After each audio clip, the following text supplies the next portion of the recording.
সেই ফেলে আসা ছোটোবেলাটায় যদি একদিন ফিরে যেতে পারতাম বন্ধুরা, না জানি কত স্মৃতি খুঁজে পেতাম। তো আজকে আবারও আমরা সবাই মিলে যাব স্কুলে। তো স্কুলে যাচ্ছি না, অ্যাকচুয়ালি গতকাল রাতে আমাদের গ্রামেরই কাকা কল করে বলেছে যে আমরা যারা নতুন ভোটার আছি তাদেরকে নিয়ে নাকি কি একটা মিটিং আছে। তো সেখানেই যাচ্ছিলাম, আর এই পথ, এই ঘাট, সমস্ত গাছপালা যেন হাতছানি দিয়ে ডাকছে, হিরে ফিরে আয় একবার ছোটোবেলায়, ফিরে আয়। আমার মতো সবারই ইচ্ছে করে ছোটোবেলায় ফিরে যেতে, সেখানে যে কোনো টেনশন ছিল না বন্ধুরা। এখন তো পুরো মাথা ভর্তি টেনশন।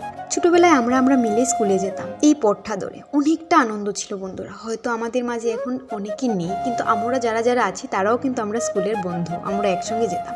তো এই দেখো, এই যে একটা বিশ্রাম ঘর, এখানে বসে কত গল্প করতাম। আমাদের দুটো বন্ধু ছিল আর একটা বান্ধবী, আমরা চারজনে মিলে অনেক গল্প করতাম এখানে বসে। আরও একটি মিনি ব্লগের মাধ্যমে আমি আমার স্কুলের ব্লগটা তোমাদের সামনে তুলে ধরবো। তো আজকের মতো এই পর্যন্তই। যদি মিনি ব্লগ ভালো লেগে থাকে তাহলে প্লিজ একটা লাইক করে দিও, আর যারা চ্যানেলে নতুন বন্ধু আছো প্লিজ চ্যানেলটা সাবস্ক্রাইব করো। বাই।